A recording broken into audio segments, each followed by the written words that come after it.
I'll record the meeting and figure out what's going on with Facebook.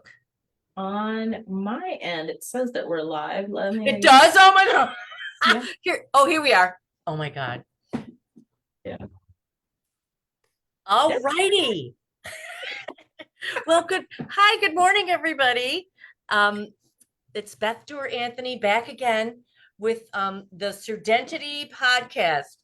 Sedentity. There we go. Um, and my guest today is the awesome, brilliant, beautiful Karese Laguerre, who is a mover and a shaker. And she really she gets it done. And I really admire her. And so I just wanted to chat with her today. So here we are. Hi, Karese. Hi, Beth. Thank you so much for having me. I admire you too, you know. You too? That's Sure. so great. I love being admired. Um, so I wanted to have you on today for a bunch of reasons. One, because you're an orofacial myofunctional therapist. And because of that, you understand about the airway, but you're also a hygienist, right? And you and I were both in the trenches for many years, Yeah. cleaning teeth. Oof. And we both have had those frustrating patient experiences, those the kind of interactions with people that make you, really upset. And earlier in my career, I would leave the office in tears. I would treat the patients as well as I could, but it was inside. I would be roiling. So what I want to get across to my fellow professionals today is that doesn't have to happen, Yeah, right? You don't have to leave your job feeling exhausted and completely drained. What do you think? absolutely. I agree 100%. I think, and we had chatted just a little bit before we went live, but I think if we start to build out what the greater issue may be for some of these interactions we're having with patients, I think that that would allow us to lead with more compassion. And I think that Mhm. internally would feel better for everyone. Absolutely.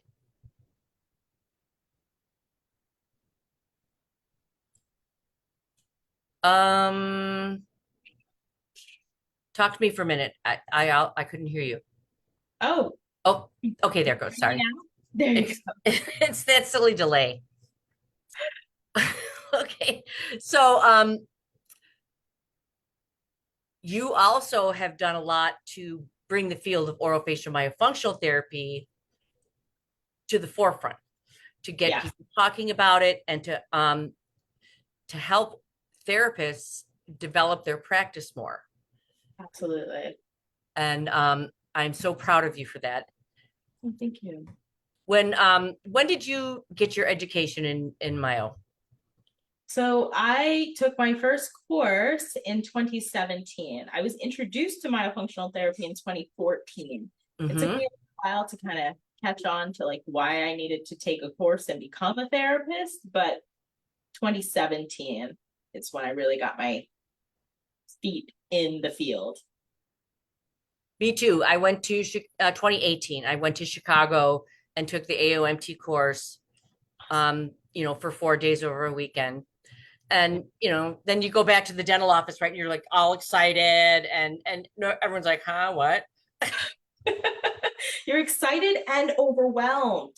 I think Yes. pre-COVID days when we were doing these like flash sessions, these weekends that we go, we do these courses. It's wonderful because you can get all the information and then bring it back. But you're also like, wait, what happened to me these last 4 days? It is Hmm. completely overwhelming. So I think it's very interesting now where we have shifted to more of like having content readily available that we Hmm. can go back. And if you are overwhelmed, you can go back and look at that content. Like I would have loved to have had the Yes. content from my course over those 4 days for me to go back and review afterwards. That would have been amazing. Yeah. I was I felt very much alone after when I went home after that wonderful weekend in Chicago, because I had all this knowledge, all this information, but I didn't know what to do with it. Yeah, But I've been saying ever since that even if I never succeeded as a myofunctional therapist, it made me a much better dental hygienist. absolutely. Absolutely. I finally put the pieces together. I created Sedentity like 20 years ago. And I understood at that point that patient presenting behavior doesn't always reflect the patient's personality. And that many of these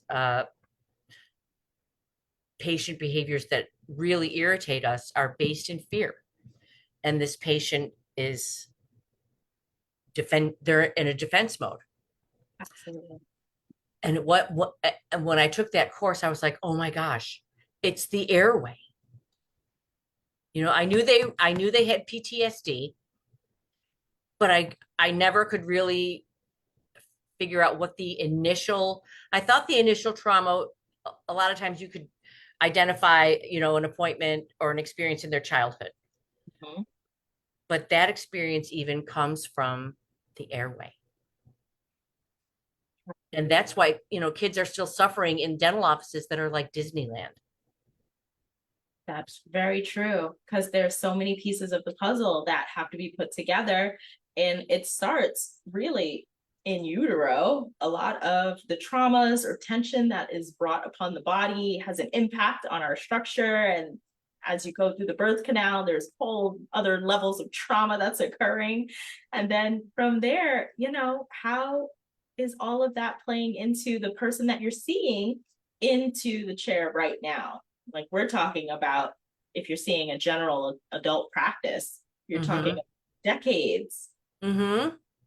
combinations of stress and neurological issues and trauma and tension, dysfunction that comes Mm-hmm. together and brings you a person in your chair. Yes. And, when I'm looking in these Facebook groups, I see a lot of, patient dumping. Um, the conclusion is, well, just get rid of them. Right. Just dump them, just dismiss them. And but the thing is, they're just going to go someplace else. And Yep. eventually they're going to end up maybe in your chair. And you have an opportunity to turn things around for this person. Absolutely. Absolutely. Leading with compassion allows people to lean in and to potentially be a little bit more vulnerable and open to what else may be out there. So they may come into an appointment expecting their hygienist, who is just like that tooth scraper, to just Mm-hmm. do their job, right? Just scrape my teeth or whatever it is they think that we do. But if they understand, because we can speak to them from a greater level of understanding and awareness of the whole body connection, Mm-hmm. we could potentially change and completely transform the way that they interact with us as dental professionals and really the way that they interact with the world. Yeah. I have, I've had the experience of, really helping somebody understand why things happen the way they happen in the dental office. And, being able to explain to them that, look, you're not a bad dental patient. You, it's your airway is too small and your brain is going to get that breath. Your brain doesn't care how much I need to get these x-rays or I'm going to make you sign a paper or that my office is beautiful or that I went to some freaking institute. You know, the brain's like, sorry, no, I'm going to breathe. So I put something in the mouth and out it goes. Yes. Um, early, early on in my, after I had this realization, I did depend a lot on modifying the outside surroundings, adding aromatherapy, nice music, and that was helpful, but I still hadn't made that connection about the airway, which really helped me understand why these people are behaving the way they are. So, Absolutely. so I mean, talk to me about breathing. absolutely. Well, breathing is essential. Yeah. We can go for weeks without food, days without water, but none of us are going for any more than a few minutes without oxygen. Okay. So breathing is essential, but the breathing that we do is going to enable our body to do a number of tasks. And one of those is really regulating our autonomic nervous system. And I heard a really good analogy that I think kind of opened my mind a little bit more as to what actually might be presenting.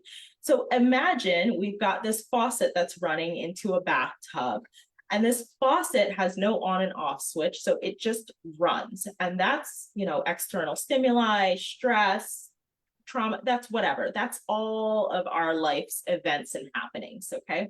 So this water was pouring down into the tub, and the tub is stopped up. So now we're getting it to where it might start to overflow. And then now we're getting the floor wet, and that might be the first sign of something, right? So sometimes we're getting these patients, and what we're seeing is like the drip from the ceiling.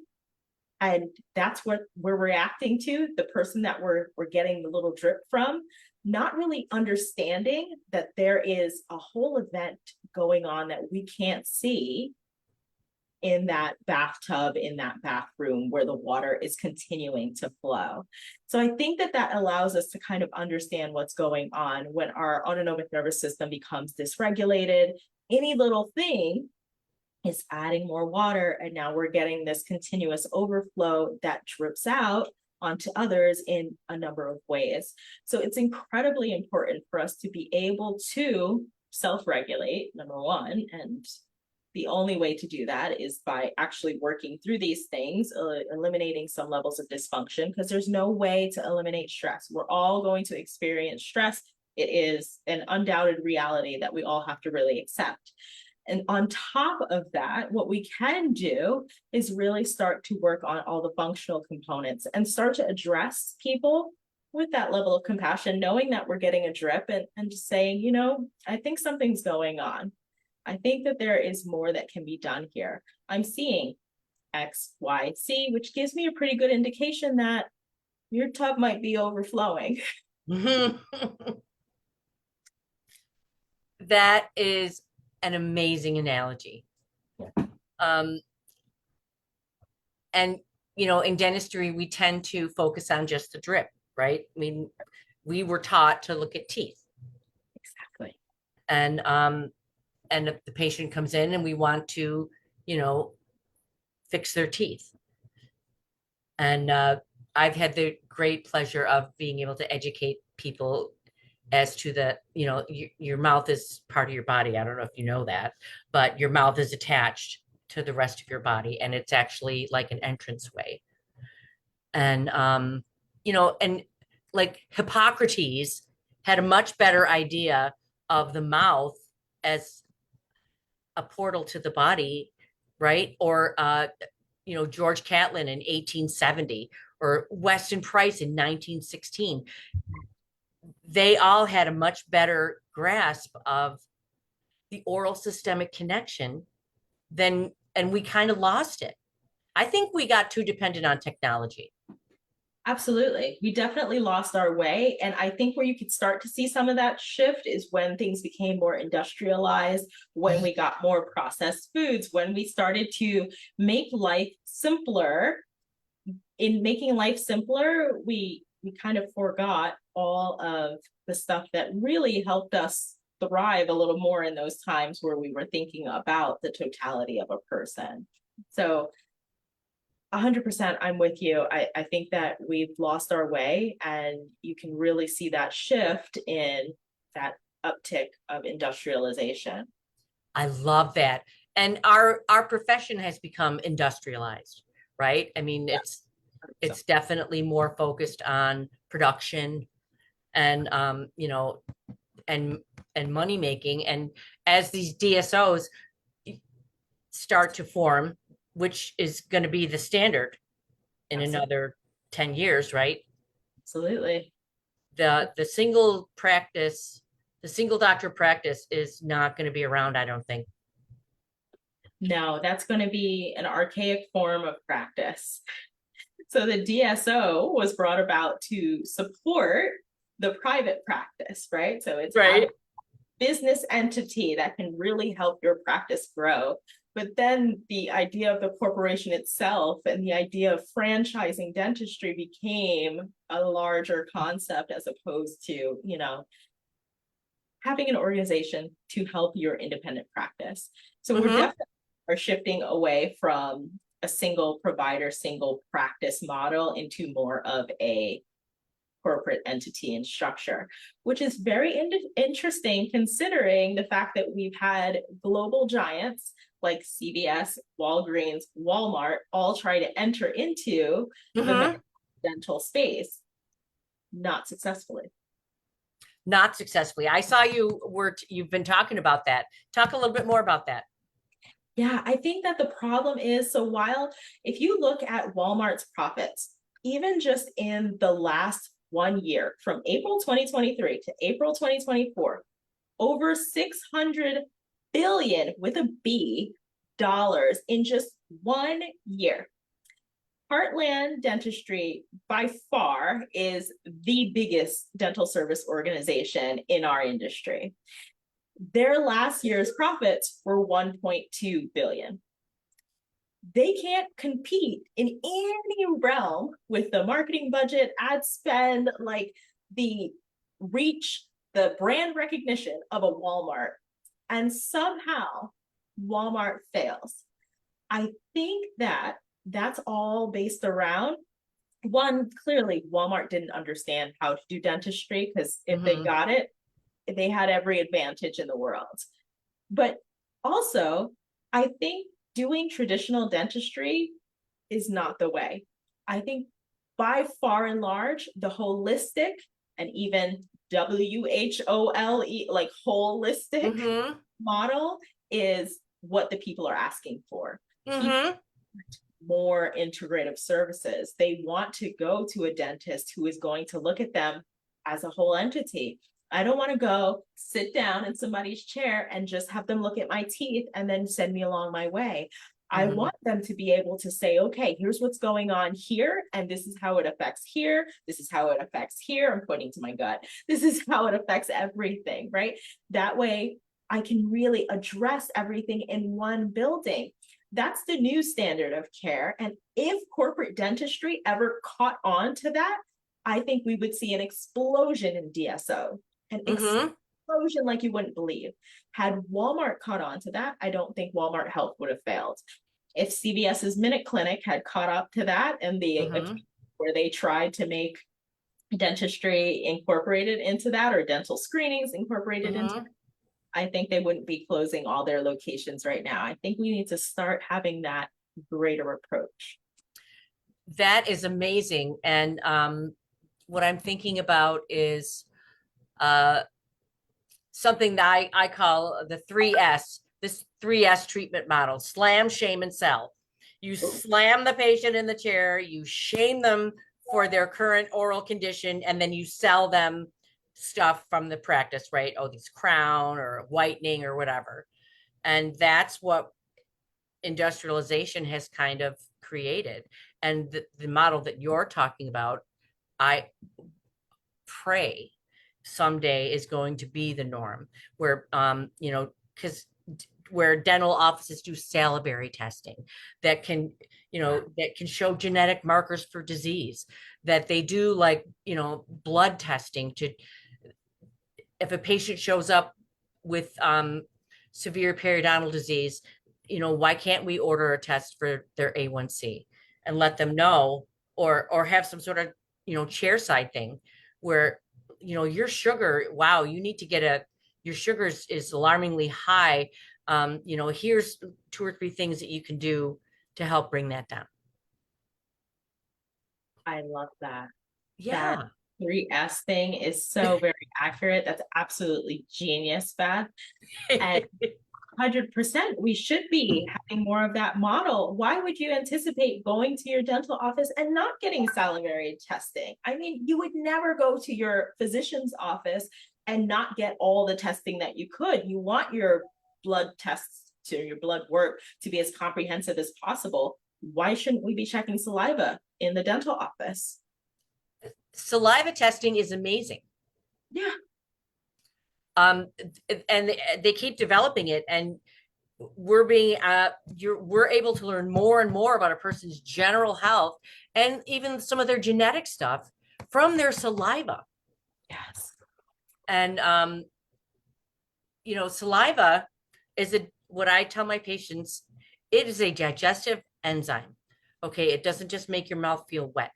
Absolutely. And like you've already mentioned, our soft diet means we don't have to chew. So the very first stage of digestion doesn't even get done. Exactly. And my mentor Shirley Gutkowski talks about this. Now people are just drinking shakes. They're not even chewing at all. Yes. What are humans going to look like in another 10,000 years? you know, No, if it's we very sad. yeah, if somebody hasn't pressed the big red button, of course, then we're back to then we're back to square one. Except with a little radiation, a little radiation thrown in there. Oh my goodness. So, what else? I just want, I know you talk a lot about mindset. Oh, yes. And Sedentity is a word, it's a combination of serenity and dentistry. So it's about the serene mindset. I come in with Sedentity already in me. And because of that mindset, I'm able to approach any dental patient without judgment. And I can't tell you the number of offices I was like subbing in where they would warn me beforehand, oh, she's our worst patient. This guy is terrible. And I've had great experiences with them. And the patient walks out to the desk, all happy and smiling. And the desk people are like, what did you do?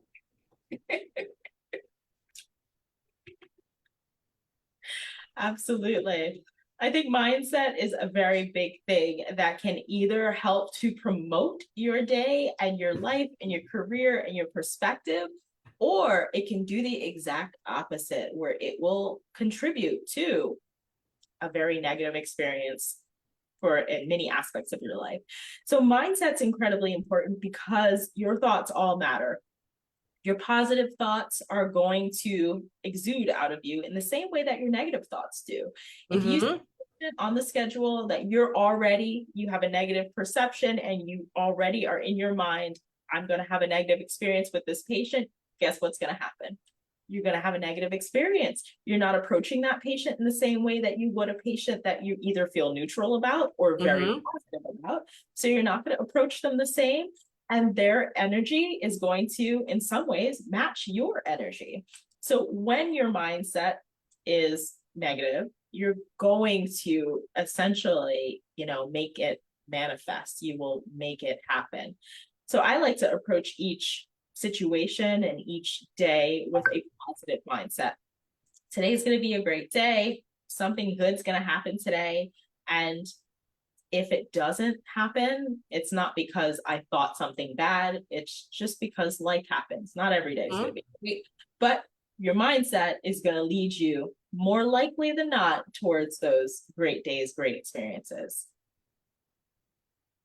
Yes. And something I realized too, something I can do to help the next person that sees this patient is when I'm writing my notes, to write them in a non-judgmental way and not use adjectives, okay, like jerk, donkey butt, whatever, and and just describe what I see. Patient presents with. I came up with in my Sedentity book, I came up with ways to identify patients that were um, less provocative. I said they're fearful presenting as. This patient is fearful presenting as hostile. This patient is fearful presenting as controlling. This patient is fearful presenting as hysterical. And that just helped me so much to just bring it all down Yeah, and to not get caught up in all this labeling. absolutely. Because we don't know the greater story behind what induced that fear, what is Mm-hmm. inducing that reaction. And I think if we all really got to delve deep into the inner workings of each other, of course, we would understand each other better. Your family, your friends, you understand their perspectives, where they have issues. You understand that and you're compassionate to that, right? But we don't have that relationship with everybody. So when you meet someone that's new, think of that dripping from that ceiling. Exactly. I'm never That's going to forget that. that's all you're getting is that drip. That's the level of what you understand as to what's going on within. And the way how you shift the perspective on that is all the difference. If you're shifting Mm-hmm. the perspective of, okay, there's a drip and I can address this drip, but something's causing the drip. So let's lead in with what's happening. That's why it's so important for dental professionals to understand the mechanics of the oral cavity and the mechanics of breathing because they cannot be separated. No, And not at all. um, once once the dental professional understands this, it's like, oh, okay. Yeah, we're on all sides of the airway. I mean, from the palate and looking at the maxilla, and that's the floor of the nasal cavity, Mm-hmm. the mandible being the anterior and lateral borders of that upper respiratory tract. You ask a patient to open their mouth, you're looking right into the oral pharynx. You're already Right. entirely in the airway. And the tongue is not just something that gets in the way when I'm trying to get my job done. Yes, Okay. You know this. The tongue is an organ in itself. It's it's like an elephant's trunk. It's functional. It secretes. It's it's as much of an organ as your freaking kidney. absolutely. It's an essential organ. And we treat it like it's, I used to say this too. I'm like, I wish people had Velcro on the back of their tongue so I could just like take it out and put it back in when oops. I didn't understand. I was blind back then. Now I can see. Yeah, because there's But so much of the story that the tongue tells too. You can look at that tongue and you've got a great idea of what's going on. You're looking at the size, the shape, the color, the coating. You're looking at this tongue and it's giving you what you need to know. and yes. And if you take the time to learn Chinese medicine, they make a systemic diagnosis from the tongue. You Yeah, stick out your tongue and they say, oh, yeah, look, it's your kidney, it's your liver. And dental people need to know this stuff. absolutely.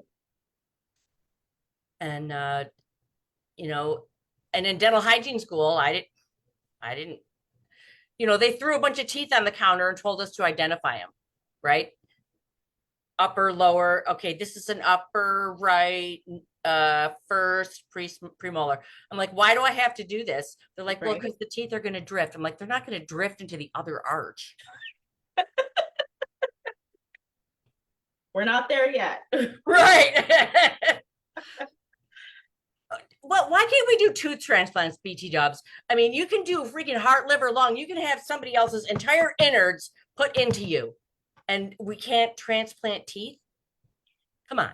If somebody could just figure that out significantly faster, can you imagine how much benefit that would do to so many patients? Yes, and dental health worldwide is getting worse, It and is. and as people's general health has gotten worse. When you look at diabetes, obesity, dental disease is right on that trajectory. because it's all contributed, it's all caused by the same thing. Absolutely. Absolutely. And I've had the experience of having obese patients and wanting to say in a kind way to educate a little bit about, but I didn't have enough knowledge. Right. Right. So you don't want to, and I I don't want ever want anybody to leave my care, not my chair, my care, I love that. feeling ashamed. Absolutely. So yeah. Absolutely. I'm with you 100%. We've got to lead in with compassion. We shouldn't have any feelings where we want to, you know, shame. I think the more that we learn, the more we can better ourselves as clinicians if you're still working in clinical hygiene, because Hmm. I'm not doing that anymore. But the more that I learn, I'm able to show up better for the people who I do work with, for the people Hmm. I'm able to influence. And when I meet someone at what might be a low point for them, or might be a trip that I'm experiencing, I'm able to lean in and look deeper. And that's what I think we all should be working towards, the education and the ability to identify what's going on above that ceiling that's dripping. Exactly. Knowledge increases empathy, and empathy increases serenity, and serenity in dentistry is sedentity. Yes. So yay. You are great. And it's been about half an hour, and I think that's pretty much the average person's attention span. Okay. It's getting lower and lower each day, though. Right, right. So I want to thank you again Thank you for for having me. joining me today. And I knew this was going to be a great conversation. And just thanks. Thank you. This was so much fun. Okay. So I'll see you on Facebook for sure, and I'll see you around. All righty. Thanks, Bye. son.